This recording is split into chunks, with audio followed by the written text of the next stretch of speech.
King Andito na naman tayo! Wala siya tapusan! Halos mag-isang taon na akong tumatayo at nakipaglaban mula noon pa last December sa EDSA, our EDSA Shrine ng Robinson. Ang tanong ko, bakit nandito kayo? At bakit nandito ako? Dahil mahal natin ang Pilipinas. Tama ba? Tama! Tama ba? Tama! Ngayon, alam ko, dapat nasa bahay kayo. Dapat nag-relax kayo. Dapat hindi kayo nagpaulan. Dapat hindi kayo nagpainit. Pero bakit andito kayo? Yan ang lagi kong tanong na galing sa Mindanao. Galing sa pinakadulo ng Mindanao. Sa Langkawi Province at munisipyo ng Glan. Dahil mahal natin ang Pilipinas! Mahal natin ang Pilipinas! Kaya, hindi ako nagsisisi na lagi ako nagbabiyahe at sumusuporta sa inyo. At alam niyo naman, ang isa sa pinakamahal na ticket ng aeroplano, kami galing sa Jensen at Davao. Mahal pa, kami kung pumunta doon pauwi kaysa pumunta ng Hong Kong.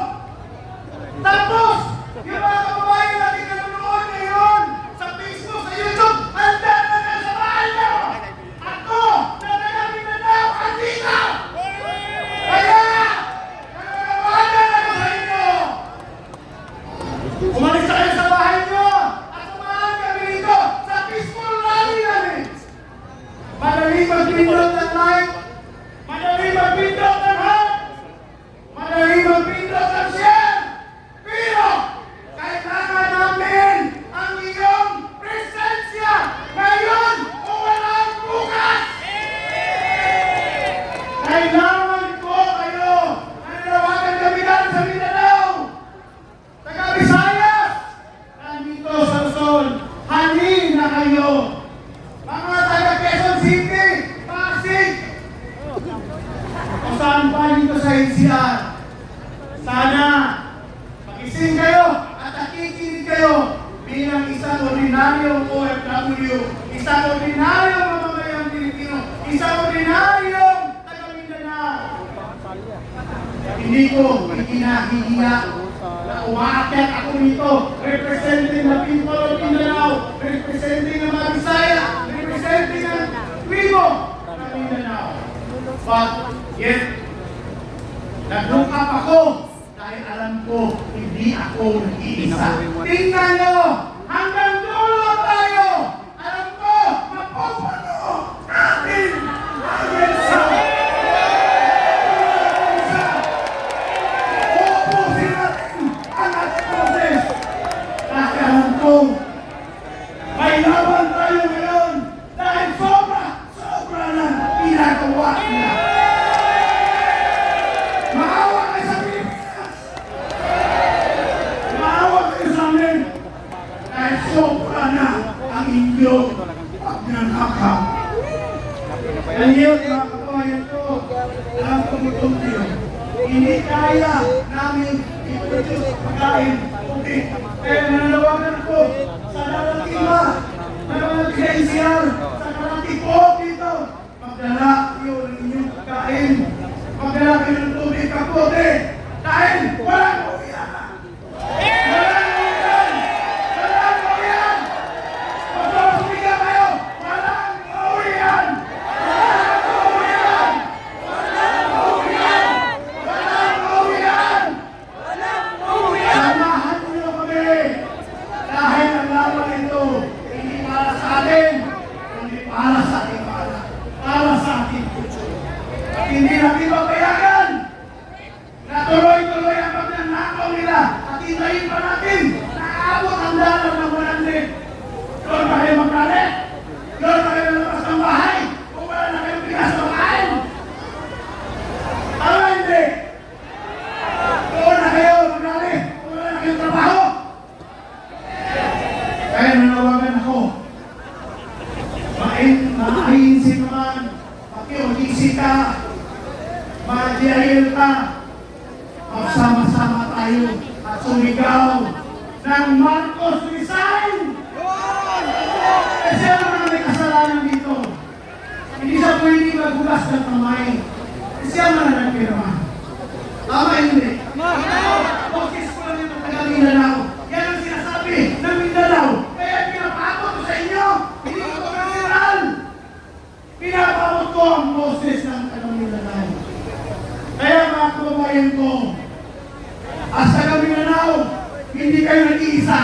Kasama ko ang mga Moro dito. Kasama ko ang Luzon, Visayas at Mindanao. At nanawagan ako sa mga pulis at military. Alam ko, nagtatrabaho lang kayo. Pero sa loob ng inyong puso, mahal nyo ang Pilipinas dahil naladala nyo ang flag sa inyong uniform. Tama! Tama! Mahal nyo ba ang Pilipinas?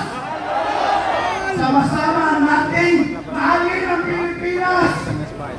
Dahil kung umasa tayong mabangon muli, kasilala ang kapiranggot at tao yung mayaman, walang mangyayari sa ating mahal na bayan ng Pilipinas. Sa mga OFW ngayon, alam ko kasama ko kayo mula before pandemic, after pandemic.